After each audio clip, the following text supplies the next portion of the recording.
Welcome to Evolutionary Men. I'm your host, Jason Lang. Let's get started.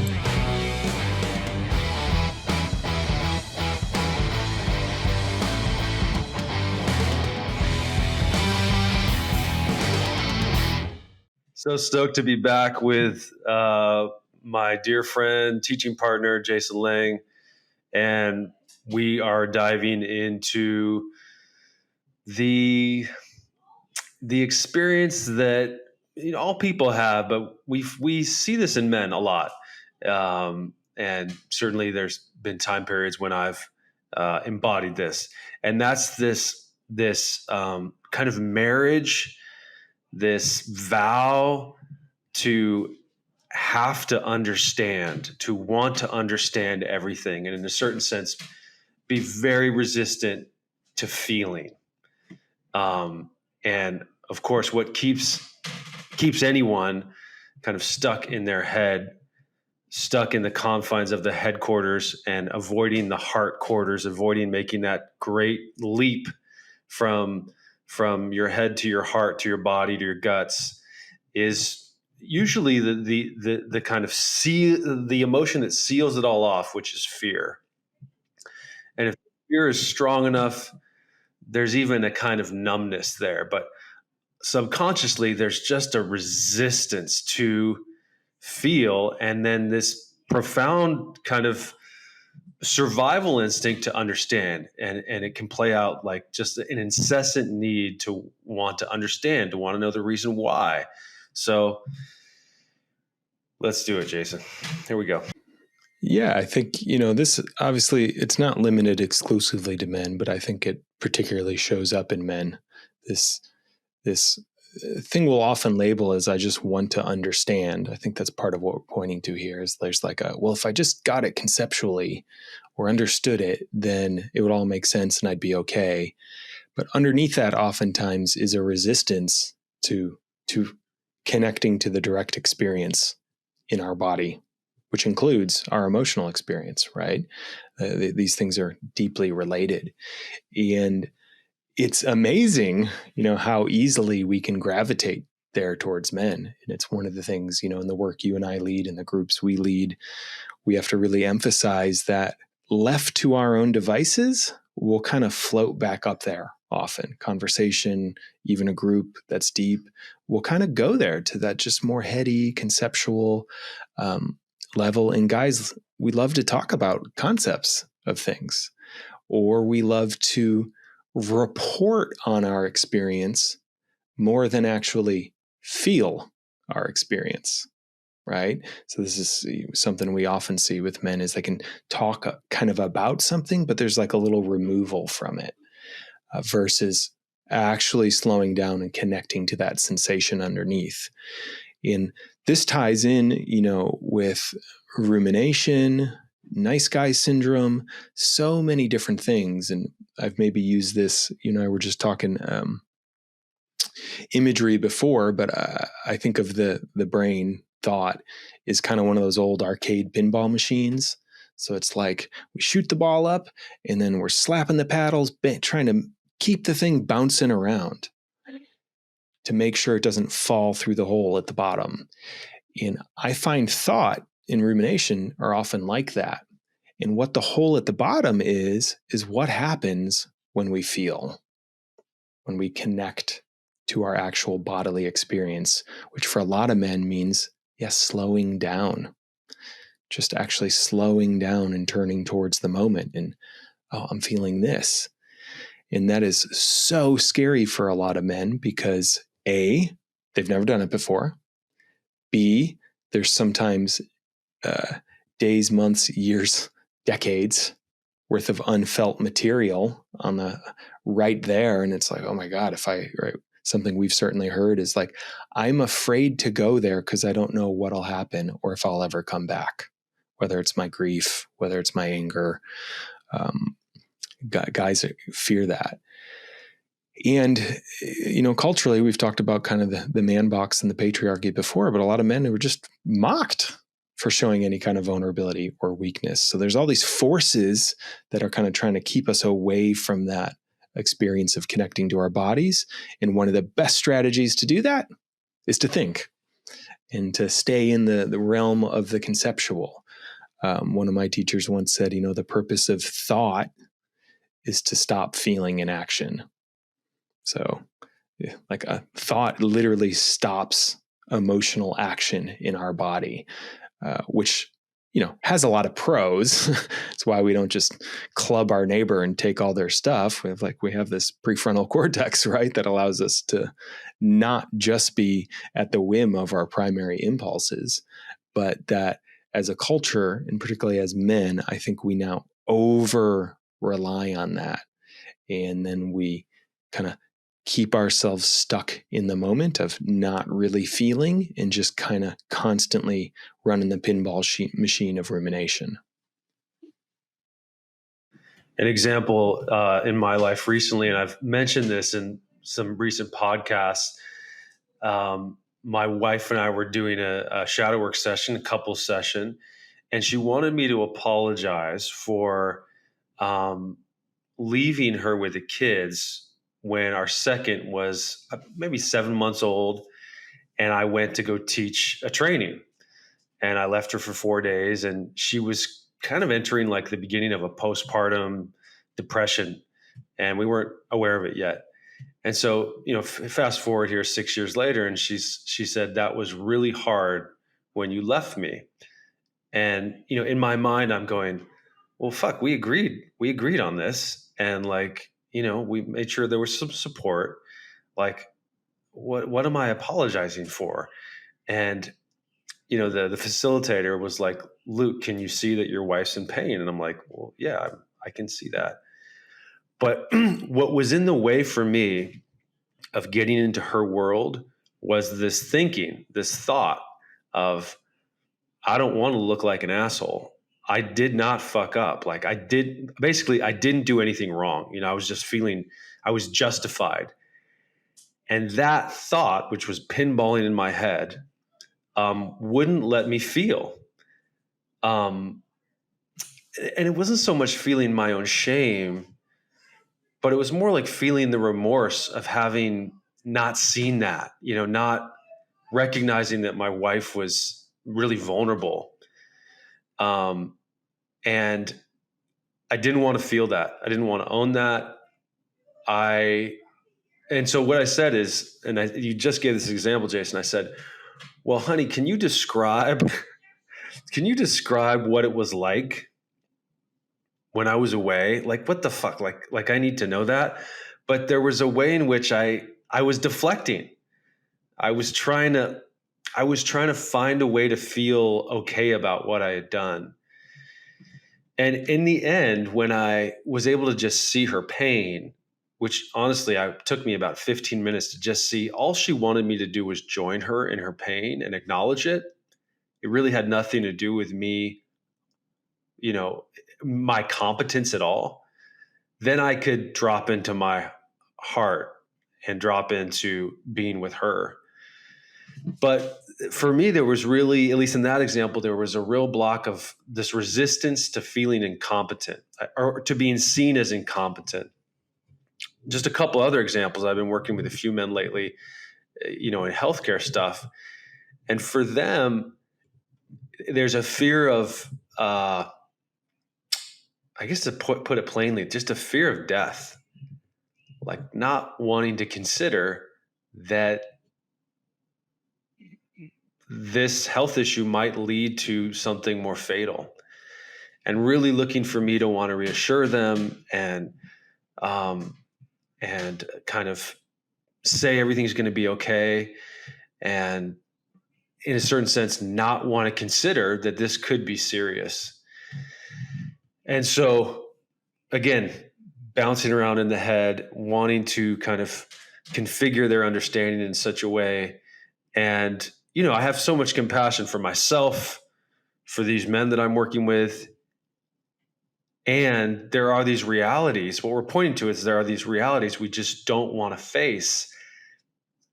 And in not facing them, there's some impacts. Like, we're just not actually being accountable to what's in front of us, and maybe not making the best decisions. In my case, relationally in my marriage, in their case, relationally in terms of their health.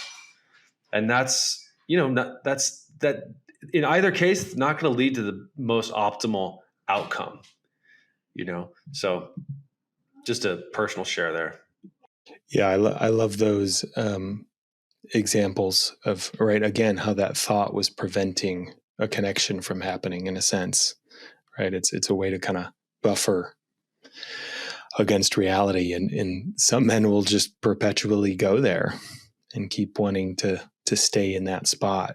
And, one thing we've been talking to our groups about is, I think one of the great gifts men can now offer to each other is to help guide each other more into our felt body experience, to really connect with what we're feeling.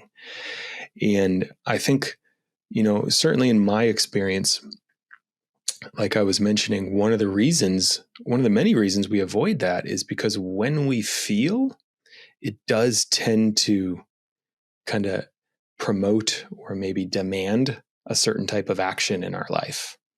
Like once we are actually come to the felt body experience, things tend to change, right? And many people use the platitude now. I've talked about it before, right? But emotion, energy, and motion. So thought stops that whole process. But when we feel it again, often some kind of action comes through. And this is something, we've seen in our groups that there's a way in the men's work world, and I do this sometimes, so I'm not saying it's totally wrong, but you can kind of come to issues with men from more of a coaching side of things. Tell me the problem. We're going to try to fix it, help you, figure out the next steps. And there's a use in that. But often the most profound shifts I've experienced and we've seen in a lot of men are when they connect to the truth of their heart and their body. Once that felt body awareness, and it's both an awareness and a felt body experience, I think that's what makes it so unique. It's not just transcending and it's not just pure catharsis, but there's like a, whoa, I feel this and I see this simultaneously. And when that happens, their body, their own wisdom starts to just take root and something comes through. It's like, fuck, I got to change. Now, I might need some support in dialing in the logistics of that, but there's this, I now know and own that something has to shift here around this dynamic. I cannot do this anymore. And I sometimes use an example of, one of my versions of this is before I met my now wife, I was in like a 5-year relationship with someone who, I had a lot of love with, was very connected to. There were some longer term things that didn't quite match up with us. And there was a subtle way that over time, I wanted her to be someone else and she wanted me to be somewhere else. So we weren't actually loving the person that was present, so to speak. But it was comfortable, right? It was more comfortable to be in that relationship than to be single like I was the majority of my life. And so I was able to kind of always justify or not feel what was actually happening and kind of talk myself out of it, and maybe things would change or I need to do a little more work or whatever. And I remember very much one day we just kind of had this like really rough interaction, and it started to sink in where I was just like, oh my God, like I am not treating her well. And sometimes she's mean to me. And every day I'm with her, I'm preventing her from meeting someone who's going to just love her as she is without this kind of like little resentment thing that I was holding on top of her. And once that actually came through, like when I dropped all the story and I was like, wow, I'm hurting my partner. I'm hurting my partner by not being an all in, by not claiming her, by not being a full yes. I broke up with her like 2 hours later. I mean, like it was a shock to her nervous system because it, in some sense it came from nowhere, but in another sense, it was just when I felt the truth of that, I was like, I cannot perpetuate this anymore. When I really allowed myself to feel her pain and my own pain in a way. But there was a place that I was just, I was just hanging out in the thought realm until then. I would kind of bitch and moan a little bit in some men's groups, and but always justify why it was pretty good. And It was just an example of, but once I had the feeling, it demanded a certain action of me pretty fast that I then had to move on. And I've seen that a lot with men we've worked with, whether it's a career change or a relationship change or a big conversation. Like once they connect to the depth of the emotion, it's like they can kind of go right through the fear and take action. Yeah, that piece of, seeing it for yourself, seeing the truth with your own eyes, feeling it with your own body. And it's why, you and I have both really put a lot of our effort into shadow work, compared to more of a kind of an intuitive base, or not intuitive, but like a psychic style work where you're telling the client, you're telling the person, hey, this is what you need to work on. This is what I see as, you need to kind of face in your life. And although that can be useful, it's often short-lived for that exact reason, that if you don't discover it for yourself, you're always going to be dependent on me, the coach, the healer, the advisor, to guide your life. And for periods of time that can be useful, but ultimately our goal is sovereignty. Our goal is certain kind of self-sufficiency. Even though our work's very relational, it's being able to land within your own inner teacher, within your own, that's a little bit two steps above, but your own inner knowing. And it's why in our style of work, like we will never lead with advice or guidance. We're always going to lead with feeling. And basically we teach people how to feel. We teach them how to begin the process of that descent, or that great traverse from head to heart to guts. And that can be a very long journey for some people, to make that transition, to get from the head, down to the throat, where it's like just the beginning of all the feeling lives. And gosh, I was working with someone recently, and I said, hey, let's do some work. You seem to be really fused, really identified with your inner critic. And they're like, well, how could this not be true? How could the view that I'm a piece of shit and a burden to society not be true? And I'm like, well, it's not necessarily whether it's true or not right now. What the issue at hand is that you're fused with it. You can't see any other possibility. And so, this person was trying to bat it back to me, but I don't understand. Can you explain it to me? And I'm like, I can't really explain it to you, but I can help you feel your way, kind of apart, or a way out from being kind of stuck with that point of view. And I think when we look at, when we get stuck in our head, that can happen to any one of us, but when we're really in our head, we're really fused in some ways with a critical perspective, a perspective that's really stuck in polarity and division, and wanting to further delineate, right? Further separate out yin and yang, good and bad, black and white, differentiate each shade, each color. And that's it's interesting. In Sanskrit, they call this Maya Mala, which is the obsession with distinction. And it's a place that the identity can get stuck in. I just want to understand it more. Let me understand it further. Let me understand it further. And what it is it's a distancing from your core.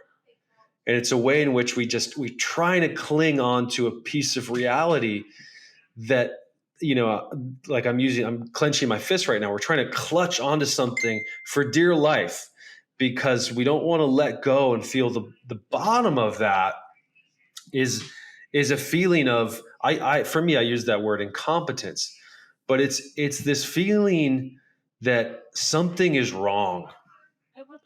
Something is wrong with me, with life, with my relationships. Something is just fucked up. And we really don't want to feel that.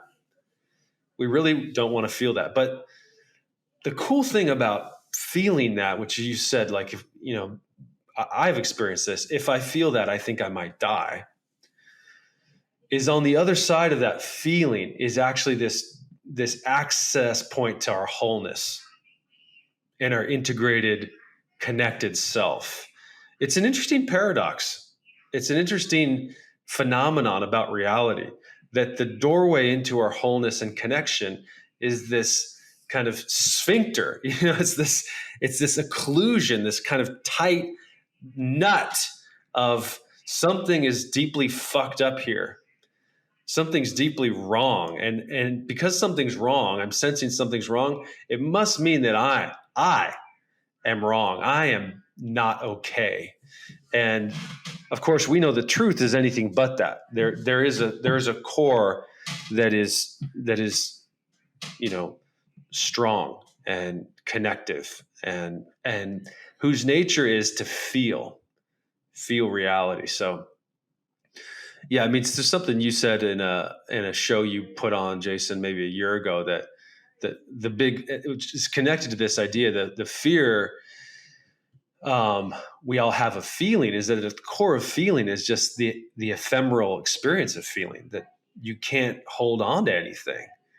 And so, that's the energetic mechanism of like, oh shit, if I let go of my grip, then all I can do is just feel the changing weather, the patterns. And the beauty of that is that it doesn't mean you've disappeared. It's more like you're in a flow state than a fixed state. And that's, in our experiences, it's a really beautiful thing, even when the weather's not, favorable. Yeah, for some reason, it's bringing up this phrase we've all heard, right, of mind over matter.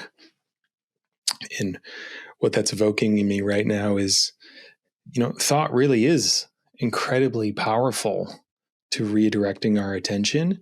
And whether it's fantasy, thoughts, rumination, it's a pretty effective tool for taking us away from our pain, right? If we just really think about that. And that's often what we're doing and what men are cultured to, is I'm going to move away from my pain by going up into this highly conceptual place of wanting to understand, because, the hope is, well, if I understood, then I'd be safe and there wouldn't be pain, right? Then I won't have to deal with the pain.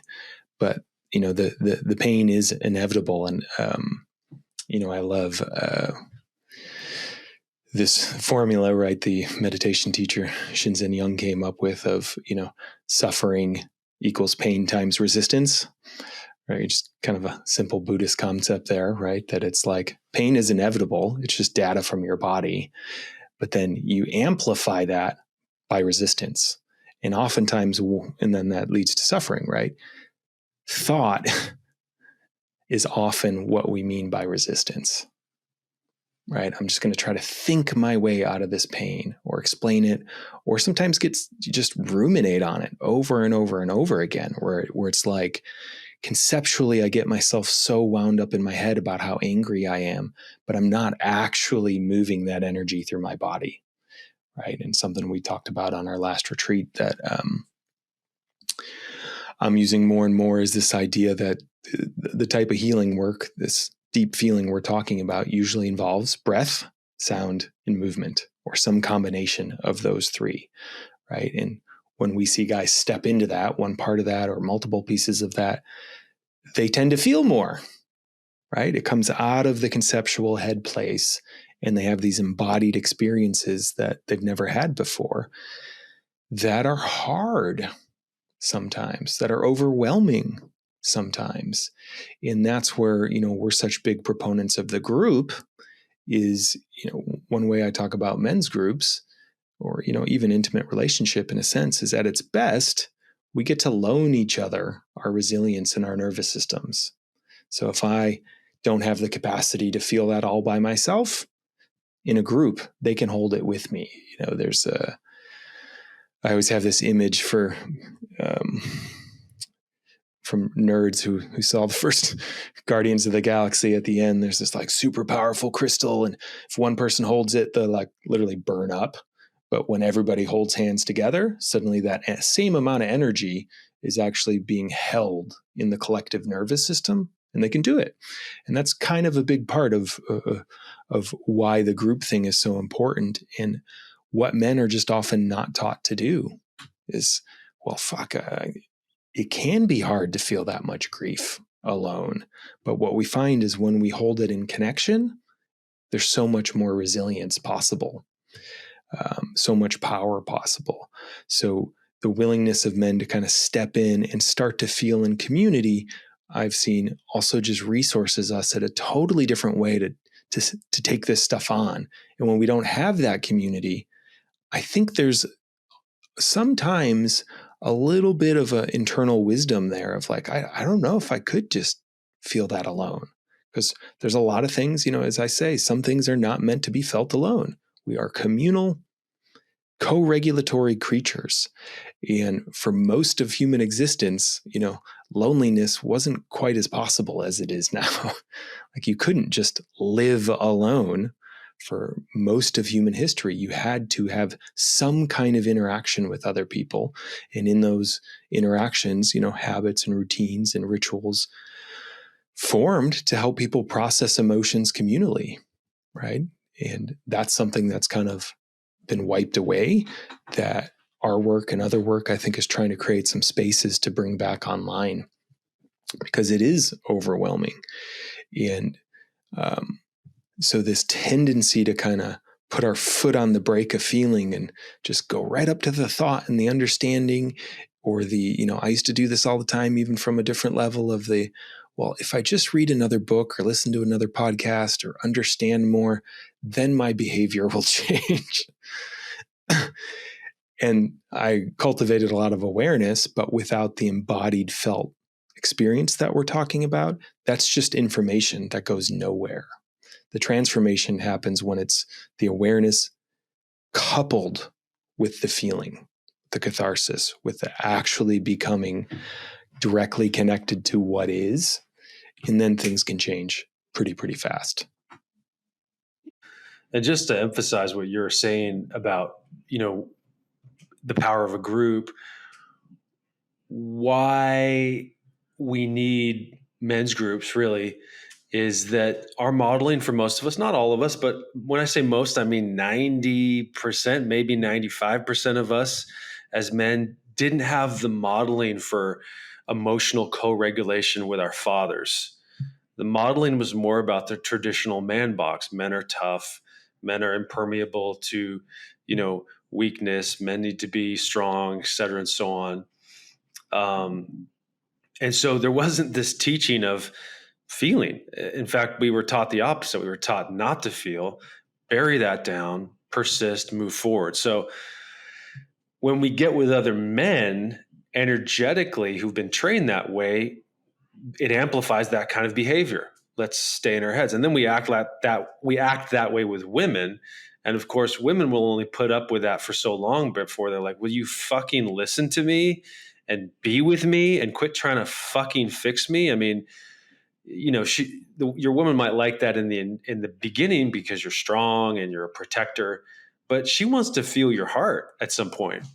So the group process is so important to model for each other, and to the phrase we've been using lately, co-regulate. To use polyvagal theory, the dorsal vagal response to the ventral vagal response, to the fight or flight, to the, I call it rest and connect, or rest and digest. How do we make that transition from these various states of consciousness? And it's tricky because if you're in fight, flight, or freeze, right? That's either a really inactive or incredibly active part of your nervous system. So to get from there to, connect, rest, soften the parasympathetic response, that takes some training. That takes some templating. And of course, that's what you and I offer when we lead and shape these groups. We teach people how to move from those states. But when you're stuck in your head, when you're really, committed to staying in your headquarters, for sure, you are in a fight or flight state at that point. And it's the characteristic of it is that you are not feeling, right? There's a state of numbness. There's a lack of attunement. And again, I'm not saying it's wrong or bad. I'm saying this is the nervous system you're in. Now, do we just want to be in rest and digest, connect all the time? No, what we want is fluidity between the two. How do we go from, hey, let's get our ass in gear, let's get to work, let's get in the car, let's, wake up and show up, and then how do I soften?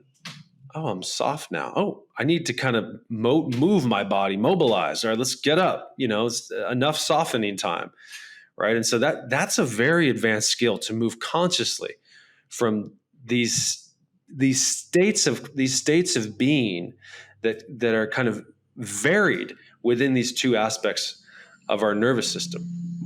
And that skill is actually very learnable, and it's much easier to learn in community, because we get triggered into flight or fight because of community, right? We get triggered into rest and digest because of community, right? What is the energy that masculine people love? They love a beautiful, Zoftic, feminine flavor of energy, because it softens that kind of get up and go and move, right? And so this is why, in some ways, the polarities between the two states, they balance each other. And if there's consciousness to them, you can really have a lot of fun.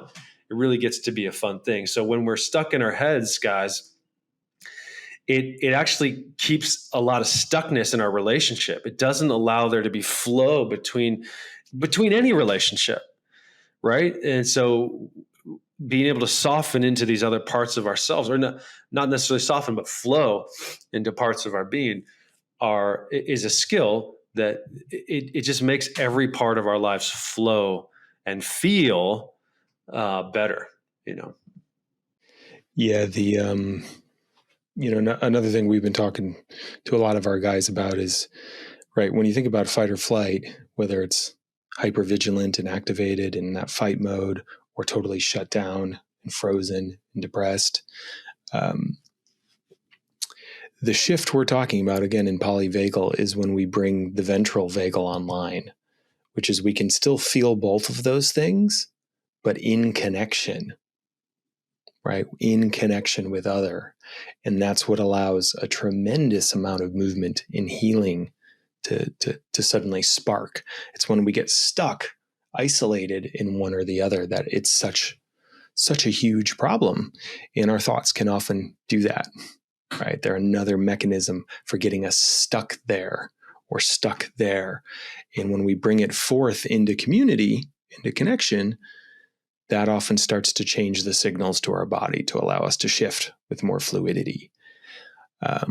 The other thing that I just feel like I want to tie into the thought thing is another platitude, right? But that which you resist persists. So anytime you try not to feel something, even using the power of thought, in a weird way, you're helping to keep that reality true. It's like this, you start to magnetize more of the thing you're not feeling, right? That's the painful lesson I've had to learn over and over and over again, versus the willingness to just, okay, I'm going to feel that. And when I learn to be with it, often it takes its, the power kind of goes away, or the charge. In terms of masculine leadership, one thing we've seen and witnessed in men is one of the great powers we have is just the capacity to be with, right? You're, to some extent, your quality as a man, not to break it down solely into this, but a lot of it can actually be determined by what are you willing to be with. When I mean be with, it's to stay in a relational, connected space without collapsing, defending, lawyering up, all the different things that so many of us men do, right? Just, can I be with this? And it's often all of our partners want is, can you be with this in me? Can you be with this in our kids? Can you be with this part of yourself? And the process we lead men through is helping men feel more equipped to be with anything. And when we're with it, the energy changes around it, often very fast. Like, I think that's, again, the thing we're pointing to is if you feel super stuck with something, particularly for the masculine, often you can ask yourself, what am I not feeling? What am I avoiding feeling? You can't always answer that yourself. You know, in the work we do, that's part of the point of shadow, is we can't always see our own shit right away, but other people often can. It's like, hey, right? How often have you and I seen this? It's like we start to touch into something fiery, maybe a little anger, and many men don't realize it, but they'll still have a smile on their face. Like the kind of permagrin of, I'm still trying to kind of keep it light and jokey, when the actual bodily experience is anything but. And we see that and we say, hey, try saying that again, but without the smile. And then they drop the smile. And then it's like thud. That real moment of touching something, and a truth occurs in that moment of like, fuck yeah, I am pissed. And it's not funny.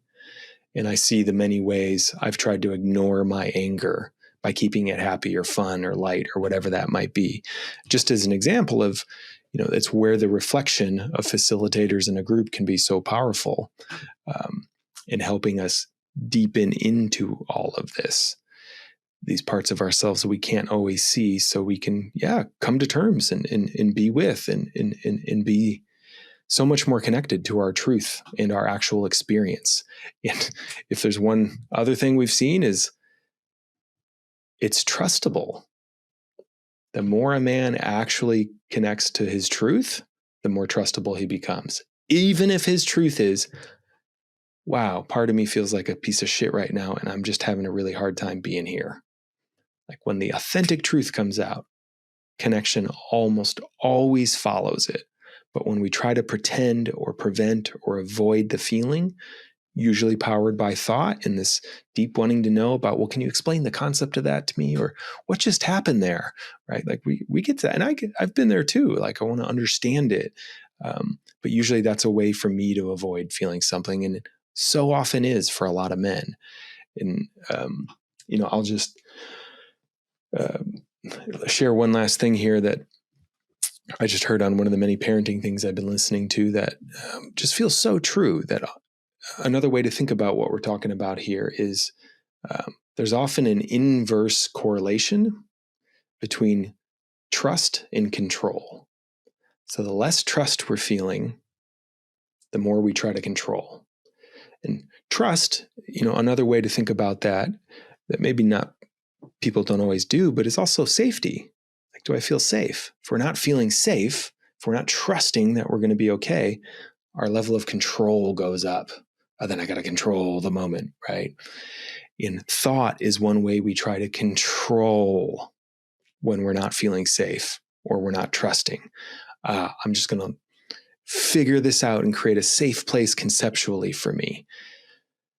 But when we start to learn the tools, get in the community to turn towards our emotions, to turn towards our feelings, we can let go of even the desire to know, why am I feeling this?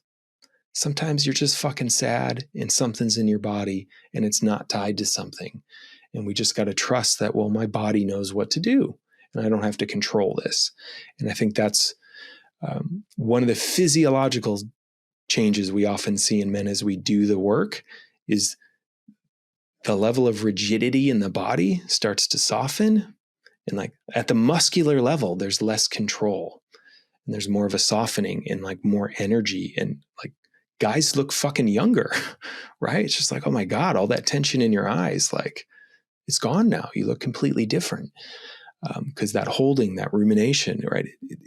There's a rigidity, there's a tightening, that an energetic cost, as we've talked about, that goes with that.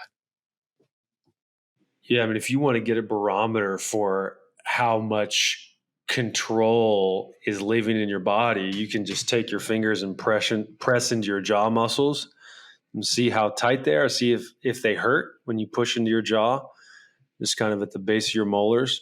You can also press on top of your trapezius muscles, the top of your shoulders, and just see, are those muscles really tight? And when you squeeze them, do they hurt a lot?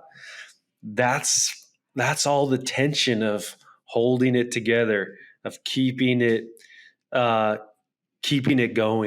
of carrying the load. I had a nightmare a few nights ago where I was at work and everything I was doing was going wrong. And I had it all set up. I had my office set up, but like I was trying so hard to keep things on track. And I was so pissed off because literally I went from one treatment room. I just couldn't get it right. I was staying too long with patients. All of a sudden there was a truck in the middle of my office and it was crashing through walls and I couldn't stop the truck. So it was this whole metaphor of wanting to control and being completely out of control. And as it was relating to something going on in my life, I could see, wow, this is a familiar pattern for me. And I could feel the energy within me that wanted to fucking control and feel safe, just like you described.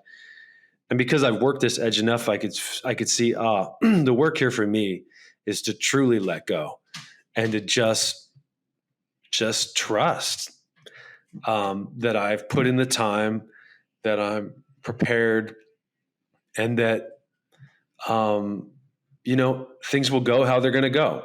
And they're probably going to be fantastic because I'm well prepared. And the best thing I could do is be relaxed and ready to go. But the more I stay stuck in my head and try to over prepare and anticipate every possible problem that could happen, I'm literally creating that kind of rigidity and the lack of fluidity by being that, so it was just like another recent example of that.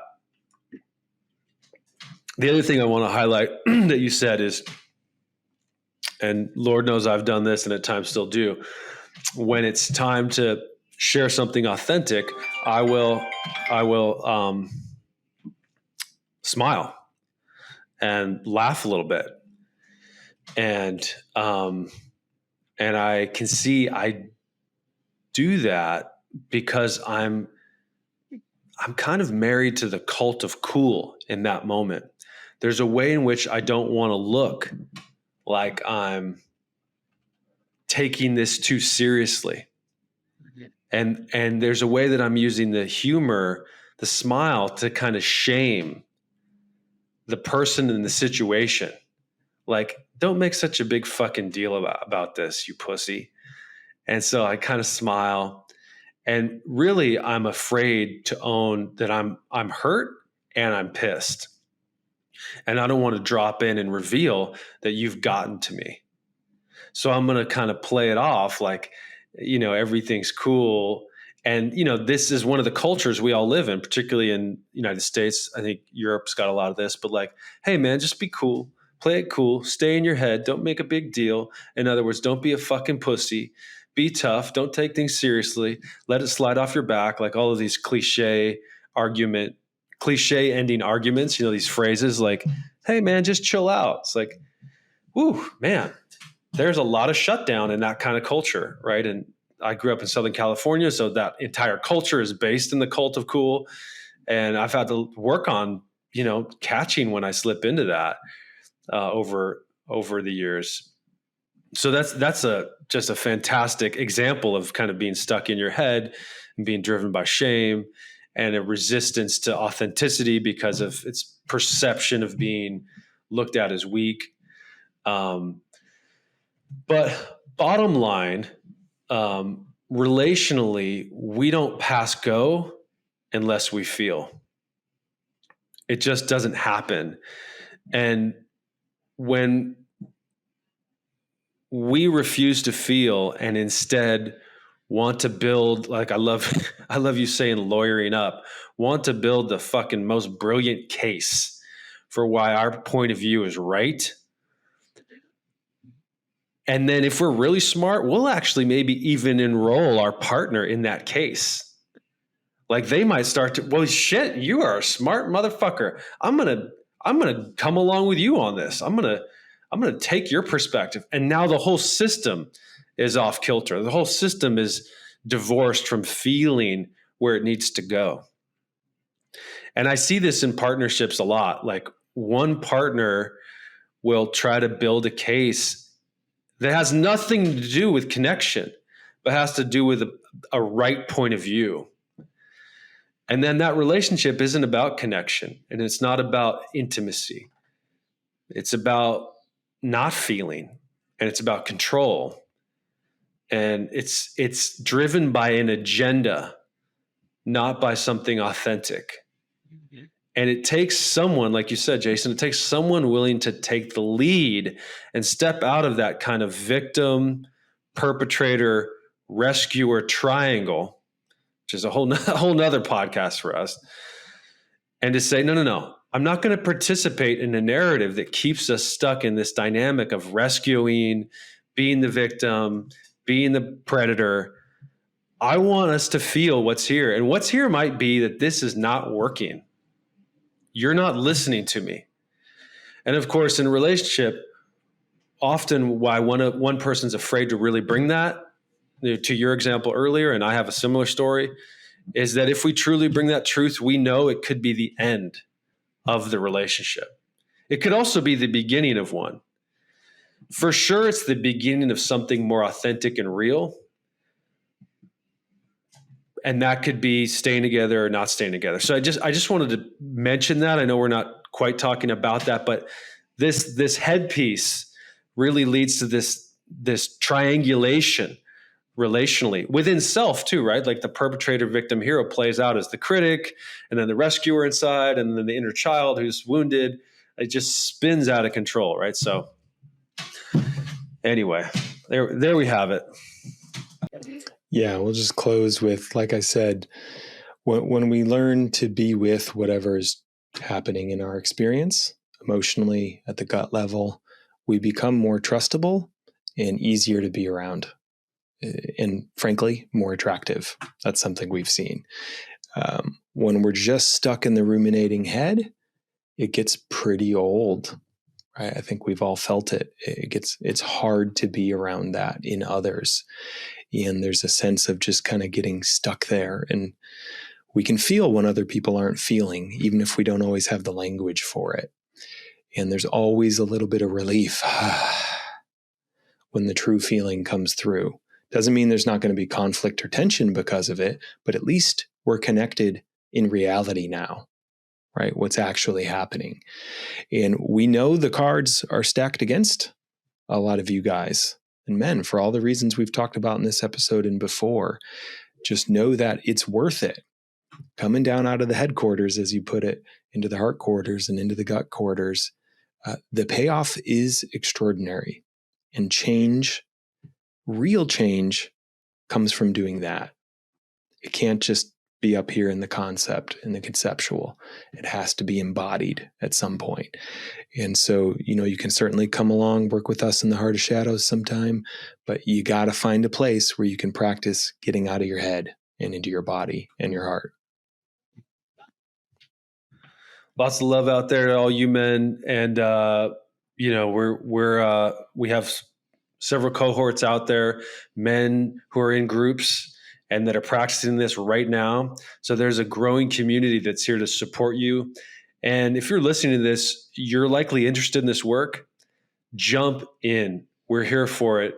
And you'll be pleasantly surprised and likely blown away by the freedom on the other side. So check us out, heartofshadow.com. We'd love to meet you. We'd love to work with you. Take care.